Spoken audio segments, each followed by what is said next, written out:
This is Green Mountain Mornings. You are listening on 100.3 FM, AM 1490. I'm your host, Olga Peters.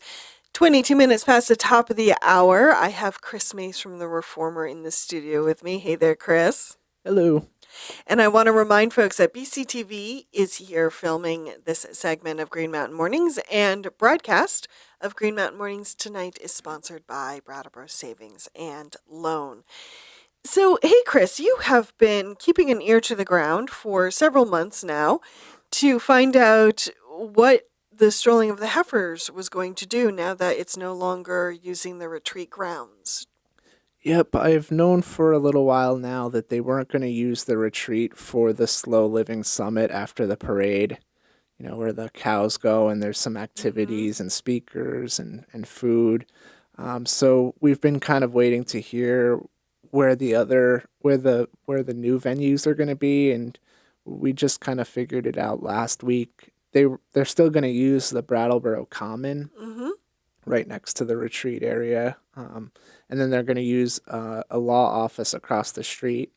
An attorney from that office. The name of the office is pretty long, so Yes, it's many attorneys. But Joe Cook, one of the attorneys from the office, said that they don't use the building on Saturday or the property on Saturday, so it made sense to let the Stroll use it. And it's about 1/4 of an acre of land, and then diagonally down, the festival will also be at the Legion. Okay. And they're still talking to some of the other nearby property owners about using their land for the festival, but those are the 3 that are secured, as Orly Munzing, the executive director, told me. And so it sounds like the parade will come up Main Street like it traditionally does, and then swing by the Commons, and that's where people can then circle kind of back down to Main Street as they go to these other events. Yep. And the Legion post commander, I believe is his title. He told me that the Legion members thought it made total sense because they tend to lead the parade. Oh, true. And they thought that this could be a way of service to the community. They said they'll find another place for their parking. Okay. Wow, big changes. Yeah. And I should note that the retreat no longer wanted to host it. They've kind of been talking about getting out of it for a couple of years now, and it was out of concern for the patients. Oh, okay. Because the patients would be seeing this out of the windows, and it's a psychiatric hospital, so they'd be looking out the windows and they'd be looking at all this fun going on, a lot of colors, a lot of activity, and they weren't able to be a part of it. That's a good point. And it was also affecting the HUB program, the opioid treatment program that runs 7 days a week. They had to close it down for that, which caused some disruption for more than 100 patients, I guess. For people who are doing the medically assisted treatment. Yep. 2 very huge, big reasons. Yeah. Yeah. Yeah, there's no hard feelings. The Stroll, they're still going to use the retreat grounds for storing some of the equipment like tents. Okay. Before and after the event, I guess. So. Well, good luck to the Strolling. It'll be interesting to see how it plays out this summer. Yeah. Actually. June 8th. June 8th. Oh my gosh. It'll be here sooner than we realize. Yeah, it always is. Now, tonight there is a select board special meeting because they're holding the second public hearing about the youth vote. What can you tell us about that? Well, we heard from 2 people who were downright opposed to it. They said, these guys aren't paying taxes. These guys haven't developed. They're not fully developed adults yet. They shouldn't be given the right to vote on local issues and serve on the local boards. But for the most part, it seemed like the other attendees of the first public hearing were really on board with it, or at least supported, the youth vote initiative. At least putting it up to a vote. Right, to at least bring it to a townwide vote. Yeah. And depending on how tonight's hearing goes, is the board going to vote on whether or not to put it to a townwide vote tonight? I think it already goes to a townwide vote. If I'm not sure if I'm mistaken there, but it because of the petition, Oh, right, right. so Okay, that thank you. triggers a vote, but it also triggers these two public hearings, and then in Because it's a March. charter change. Okay. Thank you for that clarity. I thought the select board still had to vote on whether it would go to a townwide Yeah, or not, but you're right because it went through the petition process. yeah, it got what 5% of the signature of the town signatures. So Hmm. yeah. And have you heard some any responses to that argument that, well, these kids don't pay taxes, their brains haven't developed, they shouldn't vote? Have What have people's responses to that been? Well, yeah. So the property tax thing is one argument, but then the teenagers are saying, "Hey, wait, we do pay taxes when they start working. Taxes come out of their paychecks." So they're Hmm. arguing that, "Hey, we are paying taxes. We are part of this. We are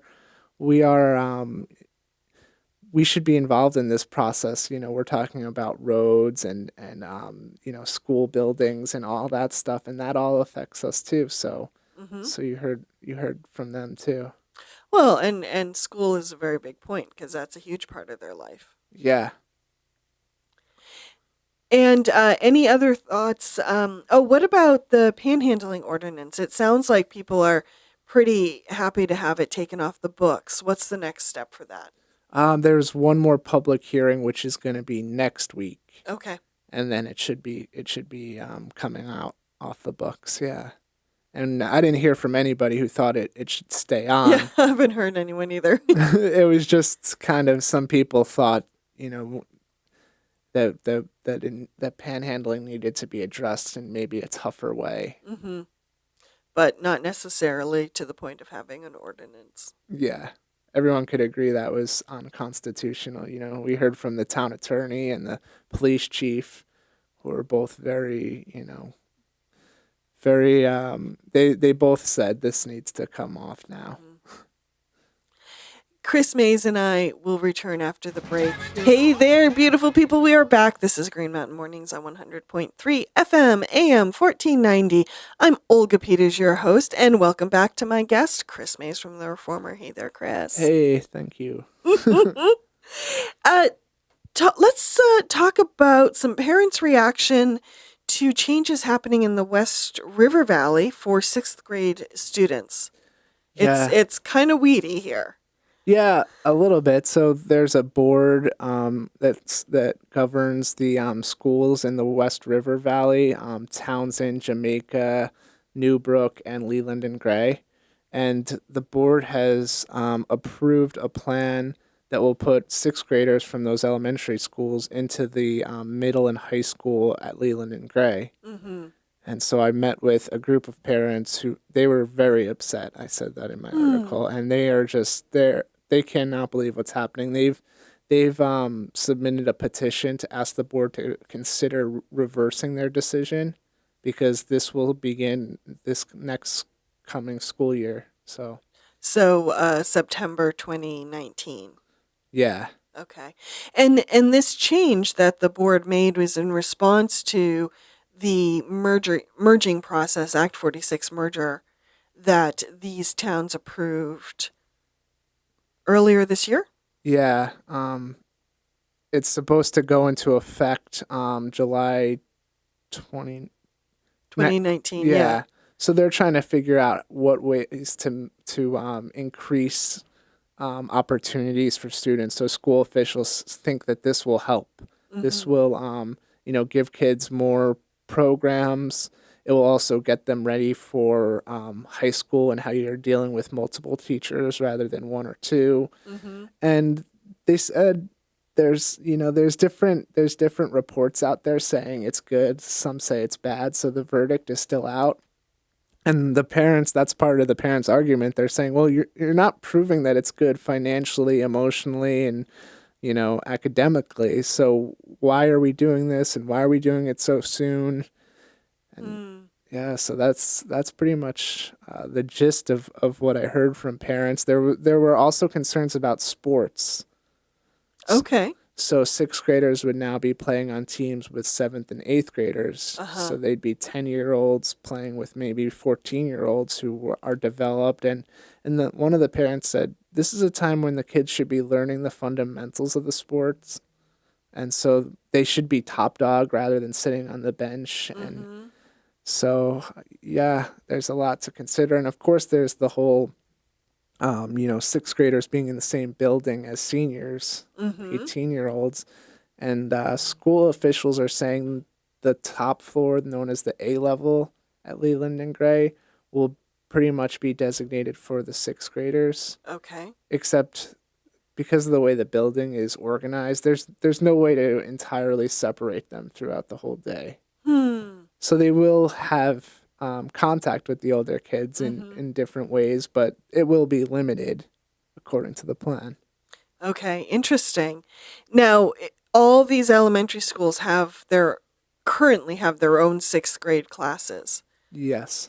So, traditionally these kids would have stayed in their elementary schools until 6th grade, and then so that's part of the change too is Yeah, and a big thing is the idea of the sixth grade field trip, which a lot of students have been saving up for since they started, in kindergarten or first grade or whatever. uh-huh. And so now they feel like they're losing that. And where would the field trip be to? Well, in Townsend, I know they go to Montreal, and Okay. it's a big deal. It's Yeah. kids look forward to it forever. So Okay. So what's the next step? The parents have put together a petition, you said, yeah, and they've presented it to the board. yep, it has more than 200 signatures. And is the board in the process of considering it, or what's happening? Um, it's hard to tell. It's just they they looked at it, but they're not. It hasn't really become they haven't decided on what to do yet. Okay. So we'll stay tuned. Yeah. Another big thing that's happened, this is going from the West River Valley over to the Deerfield River Valley. Um, and the Southern Vermont Medical Center is getting a facelift, and they've started the demolition process. Yep. They tore down the Deerfield Valley Rescue Building right Mm-hmm. next door, um, and they're getting ready to expand the building. They're gonna renovate and put an addition on, and they're Onto the health center. yeah, and then they're gonna have a circular driveway with a few more parking spots, and they said it'll be improved flow inside and outside the building, and yeah, there will be more rooms for doctors to see patients. Mm-hmm. And where will rescue be? Are they going to stay on that campus, or are they relocating? They have already relocated to an old welding shop building on Oh, Route okay. 100, going. It's near the Dover Wilmington border. Oh, okay. Yes. This is ringing a bell. Yeah. So they moved into there and they've done some renovations Mm-hmm. because the hospital basically told them they were leasing the land from them and they wanted to, you know, expand. Right. Now, remind me, the Southern Vermont Medical Center, they're connected to, is it Bennington Hospital and Dartmouth? Um, yeah, it's part of the Bennington Hospital is part of the Southwestern Vermont Healthcare Network, Mm-hmm. but they're all affiliated with Dartmouth Hitchcock. Okay. And part of this expansion is actually going to have more telemedicine opportunities at the Mm-hmm. health center, so people won't have to drive, to medical centers far away from Wilmington and the Deerfield Valley. They'll be able to connect with specialists through audio video connections, and the doctors at the health center will be able to do the same if they need some advice or some Mm-hmm. guidance. Well, because that's one of the interesting things about the Deerfield Valley, as well as some of our other little valleys in Vermont, is that concept of rural medicine and transportation time, and how long do you have to travel before you can see a doctor or a specialist, especially in emergencies? Yeah. And the Southern Vermont Medical Center has a small kind of emergency room. But are they expanding that, or are they expanding their primary care The sections? it's the primary care. Okay, Yeah. neat.